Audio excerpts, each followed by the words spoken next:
Hey guys, Don Rice here, and you've seen all those guys with, their big, expensive engine motor run test stands, the big, strong, you know, built out of industrial hardware engine test stands. Well, I don't do that.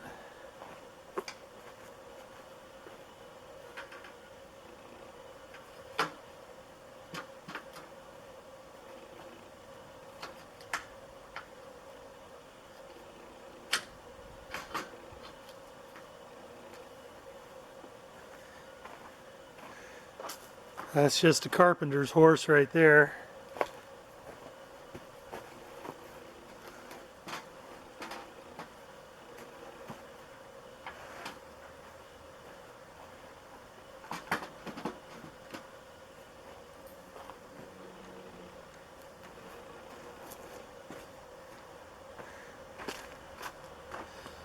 Okay, and then that's a big pallet that I store for just this purpose.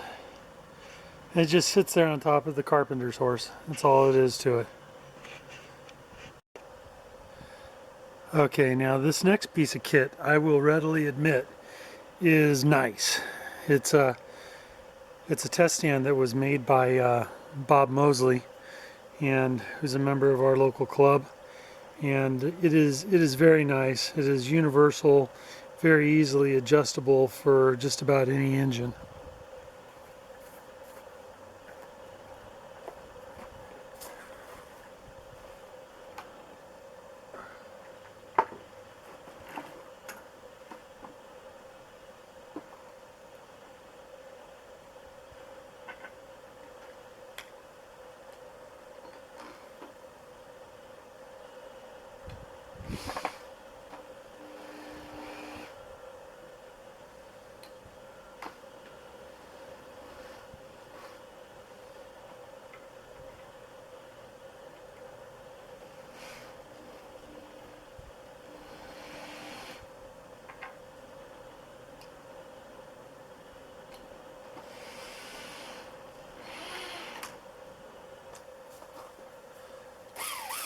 I need a starter.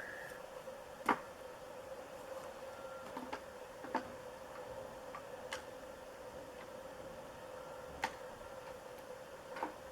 need a battery.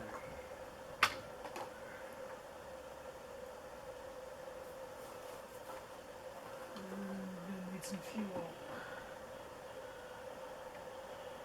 Let's see. All right. So we're fueling it up. We've got about, that's a 50-ounce tank, and what we're looking at here is a DA100 inline twin. So it's two 50cc cylinders. I'm running a that's a J-Tech muffler. It's a one of a kind. They make a muffler for the DA, but the way my firewall was designed, I had to have them move one of those vertical stacks, and so the vertical stacks on mine are closer together than they are on their standard DA 100 inline muffler. So be it. Hopefully I've got the ignitions hooked up correctly, and the fuel I'm putting in is 100 octane low lead avgas, and I'm running Castrol 2T ashless dinosaur oil, and in order to help break it in, the mixture is 16:1 oil to gasoline, so I've got lots of oil going on, and that's what works for me for break-ins. Alright, so at this point I'm going to take off the push rod that operates the chokes, because I don't need it, and I don't need it flopping around during vibration.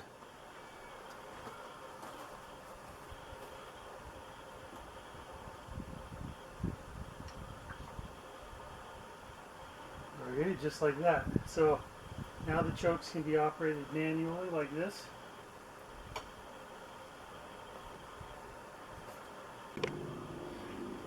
Okay, well, I guess we're going to go ahead and give this thing a shot.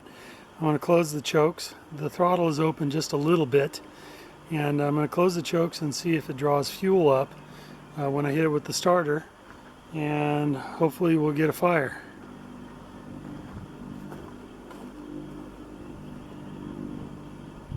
Chokes closed.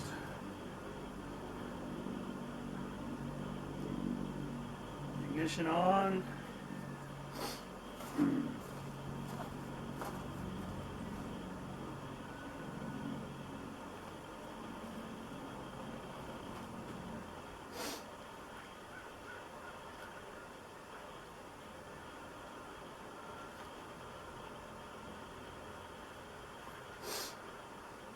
Okay.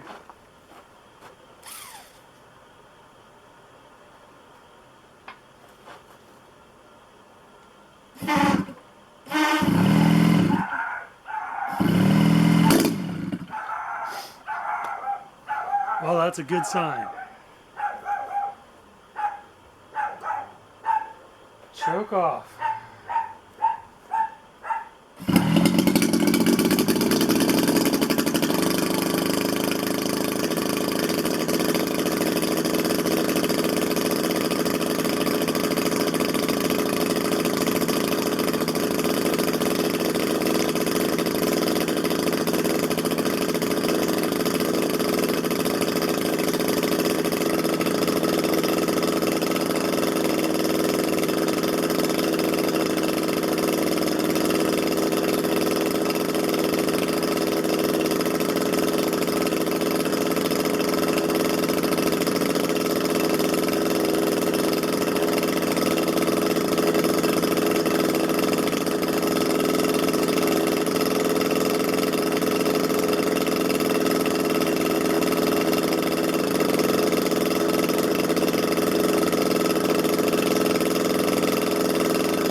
Okay, looks like it's running pretty good. The temperatures are very equal from the front cylinder to the back cylinder.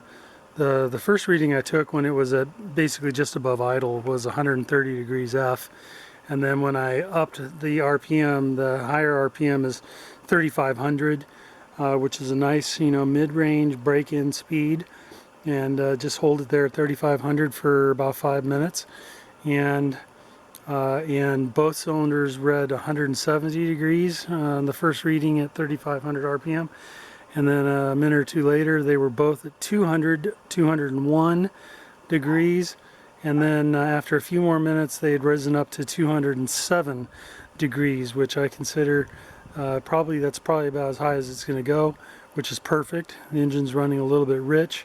I'm leaving the carburetors set exactly where DA set them, which is what they recommend.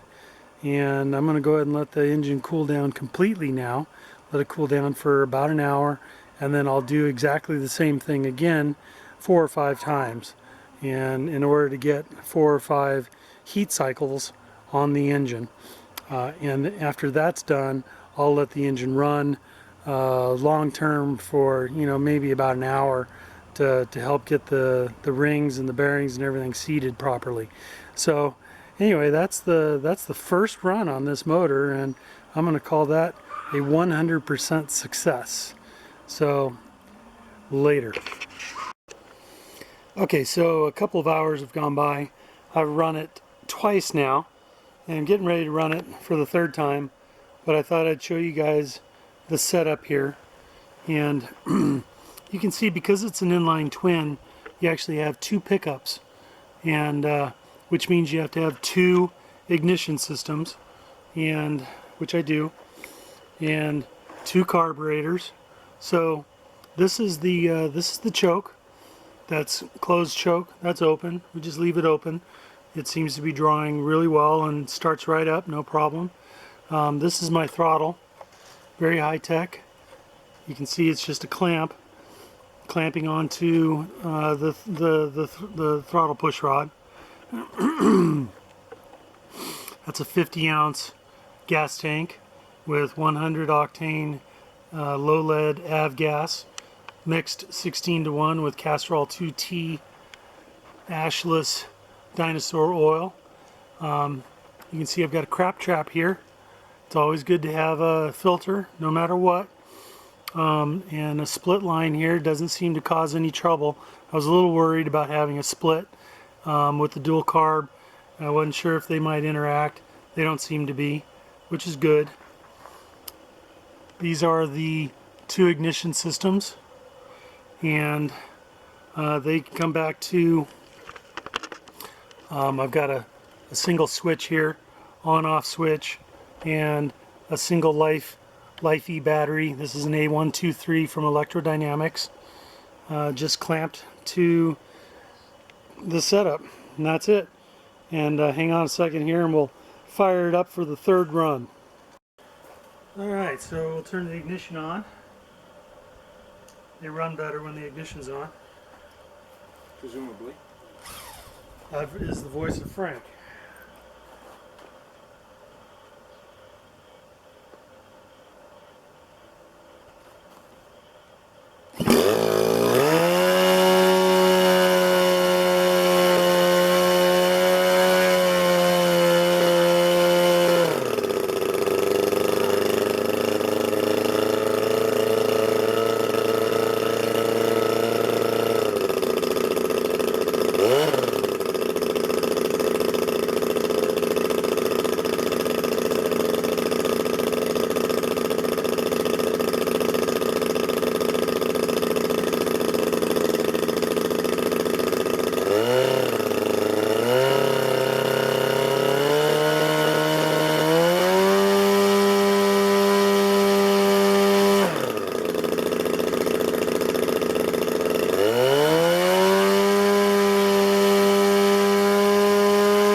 Yeah, that is bitchin'. Let's go racing. Alright guys, so the top end there was about 6,100 RPM. It sounds like a lot more than that, but that's because it's a two-cylinder firing opposed. And what a bitchin' sound, man. That thing's a horse. I noticed there are no leaves behind it. That prop is a Xoar 2612, and which is a good sized prop. Turning 6,000 RPM, this thing is gonna haul ass. Anyway, that's it for now. Later.